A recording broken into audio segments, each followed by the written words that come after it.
Question number 1, महासागर में डूबी हुई वस्तुओं की स्थिति जानने के लिए निम्न में से किस यंत्र का प्रयोग किया जाता है? सही आंसर ऑप्शन डी, सोनार। सोनार एक तकनीक है जो नौचालन, जल के अंदर संचार करने तथा जल के अंदर या सतह पर वस्तुओं को पता करने के लिए ध्वनि संचरण का उपयोग करता है।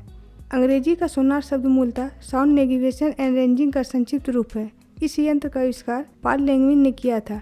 इसमें प्रासभ्य तरंगों का प्रयोग किया जाता है। क्वेश्चन नंबर 2, ध्वनि की तीव्रता को मापने वाला यंत्र है? सही answer option D, audiometer.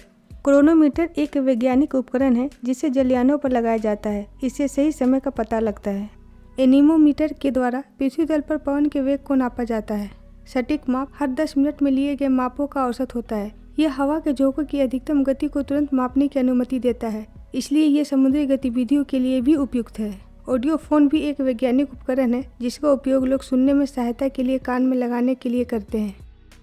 Question number 3, एक ट्रेन जैसे ही चलना आरंभ करती है उसमें बैठे हुए यात्री का सिर पीछे की ओर झुक जाता है। इसका कारण है? सही आंसर ऑप्शन है, स्थिरता का जड़त्व। न्यूटन के प्रथम गति के नियम को जड़त्व का नियम भी कहते हैं, अर्थात वस्तुओं की प्रारंभिक अवस्था में स्वतः परिवर्तन नहीं होने की प्रवृत्ति को जड़त्व कहते हैं।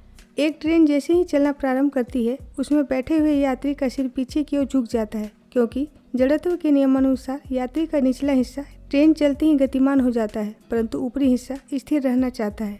इसी स्थिरता के कारण सिर पीछे की ओर झुक जाता है। क्वेश्चन नंबर 4, बर्फ जमी झील के अंदर मछलियाँ जीवित रहती हैं क्योंकि? सही आंसर ऑप्शन सी, झील की तली पर जल नहीं जम पाता। जाड़े के समय में झील की ऊपरी सतह पर बर्फ जम जाती है, लेकिन यह जमाव झील के सिर्फ ऊपरी सतह पर होती है। बर्फ जमने की प्रक्रिया ऊपर से नीचे की ओर होती है। बर्फ की जमी हुई परत के नीचे जाड़े के समय में भी जल का तापमान 4 डिग्री सेल्सियस होता है। चूँकि बर्फ ऊष्मा का कुचालक होता है, अतः वो नीचे के 4 डिग्री सेल्सियस वाले जल की ऊष्मा को झील की ऊपरी सतह से बाहर नहीं जाने देती है। इस प्रकार ऊपर बर्फ होने के बावजूद झील की तली पर जलीय जंतु सुरक्षित रहते हैं।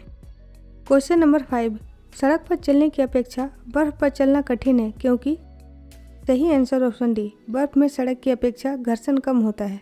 यदि किसी स्थिर ठोस वस्तु पर कोई दूसरी ठोस वस्तु इस तरह से रखी जाती है कि दोनों समतल पृष्ठ एक दूसरे को स्पर्श करते हैं, तो इस दशा में दूसरी वस्तु को पहली वस्तु पर खिसकने के लिए बल लगाना पड़ता है। इस बल का मान एक सीमा से कम होने पर दूसरी वस्तु पहली वस्तु पर नहीं खिसक सकती है।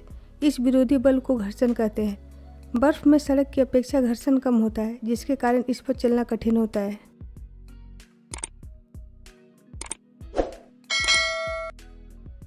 क्वेश्चन नंबर 6, बादलों के वायुमंडल में तैरने का कारण है उनका कम?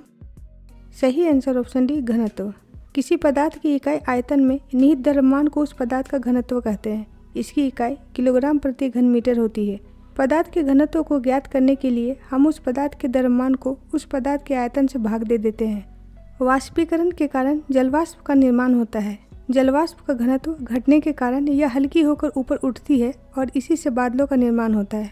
घनत्व कम होने के कारण ही बादल वायुमंडल में तैरते रहते हैं। क्वेश्चन नंबर 7, चंद्रमा पर वायुमंडल नहीं होने का क्या कारण है? सही आंसर ऑप्शन डी, इस पर गैस अणुओं का पलायन वेग उनके वर्ग माध्य मूल वेग से कम होता है। किसी आकाशीय पिंड पर वायुमंडल का होना या नहीं होना 2 बातों पर निर्भर करता है। पहली उस पिंड का पलायन वेग और दूसरी उस पिंड की सतह का तापमान। पृथ्वी के वायुमंडल में उपस्थित सभी गैसों का पलायन वेग कम होता है, अतः गैसें पृथ्वी से पलायन नहीं कर पाती हैं। इसके विपरीत चंद्रमा तल पर पलायन वेग पृथ्वी से अधिक है, अतः गैसें चंद्रमा पर न ठहरकर उसके वातावरण से पलायन कर जाती हैं, जिसके कारण चंद्रमा पर वायुमंडल नहीं होता है। क्वेश्चन नंबर 8, समुद्र में नदी की अपेक्षा तैरना आसान होता है क्योंकि? सही आंसर ऑप्शन है, समुद्र जल नमकीन होता है। समुद्री जल में लवणता पाई जाती है। इसमें सर्वाधिक लवण NaCl होता है। लवणता के कारण समुद्री जल का घनत्व अधिक होता है। समुद्री जल का औसत घनत्व 1.025 किलोग्राम प्रति लीटर है और सामान्य जल या नदी के जल का घनत्व 1.0 किलोग्राम प्रति लीटर है, अर्थात समुद्र के जल का घनत्व सामान्य जल के घनत्व से ज़्यादा होता है। नदी की अपेक्षा समुद्र के पानी में तैरना आसान होता है क्योंकि समुद्री पानी का घनत्व नदी के पानी की अपेक्षा अधिक होता है, अतः समुद्री जल अधिक भारी होने के कारण मनुष्य के शरीर पर अधिक उत्प्लावन बल लगाता है। इसी कारण समुद्र में तैरना आसान होता है। क्वेश्चन नंबर 9, हवाई जहाज से यात्रा करते समय पेन से स्याही निकलने लगती है। सही आंसर ऑप्शन है, वायु दाब में कमी के कारण।